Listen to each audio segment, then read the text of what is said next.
अगर आप भौगोलिक रूप से सिंधु नदी जल तंत्र को देखें तो उसमें इंडस यानी सिंधु नदी के अलावा झेलम, चिनाब, रावी, ब्यास और सतलज नदियां शामिल हैं। इन सभी नदियों के बहाव वाले क्षेत्र को अंग्रेजी में बेसिन कहते हैं। सिंधु नदी का इलाका करीब 11.25 लाख किलोमीटर क्षेत्र में फैला हुआ है।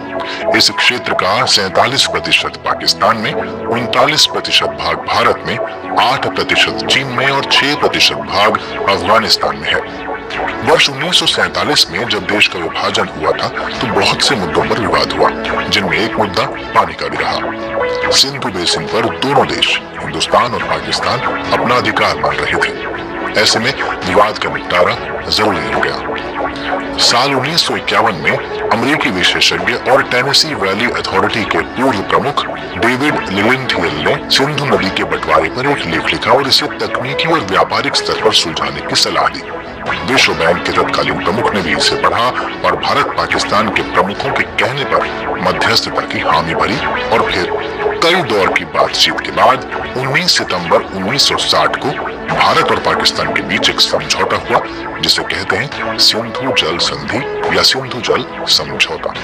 इस संधि पर भारत के तत्कालीन प्रधानमंत्री जवाहरलाल नेहरू और पाकिस्तान के तत्कालीन राष्ट्रपति अयूब खान ने रावलपिंडी में दस्तखत किए थे। 12 जनवरी 1961 से संधि की शर्तें लागू कर दी गई। संधि के तहत 6 नदियों के पानी का बंटवारा तय हुआ। समझौते के मुताबिक पूर्वी नदियों यानी रावी, ब्यास और सतलज का पानी भारत बिना रोक टोक के इस्तेमाल कर सकता है और पश्चिमी नदियां, जिनमें झेलम, चिनाब और सिंधु शामिल हैं, उनका पानी पाकिस्तान के लिए होगा। हालांकि समझौते के तहत इन नदियों के पानी का कुछ सीमित इस्तेमाल का अधिकार भारत को भी दिया गया। इसके अलावा दोनों देश समझौते के तहत एक आयुक्त नियुक्त करते हैं और एक स्थायी जल आयोग गठित होता है जो इस संधि को सुचारू ढंग से बनाए रखने के लिए उत्तरदायी है।